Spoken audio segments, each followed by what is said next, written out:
welcome to my channel Easy Craft with Jyoti. I hope you all are amazing. And as you know that in the last video we learned how to make your quilling slot at your home, and in this video we are going to learn how to make your quilling comb, which is one of the most important tools of quilling, and how to make circle sizer ruler at your home. So without any further delay, let's get started. Stay tuned if you want to learn.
So guys, this is all about today's video.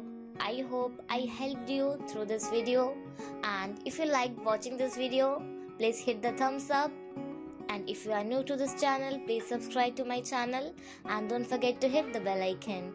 I'll meet you very soon with the next interesting topic. Until, have fun. Bye bye.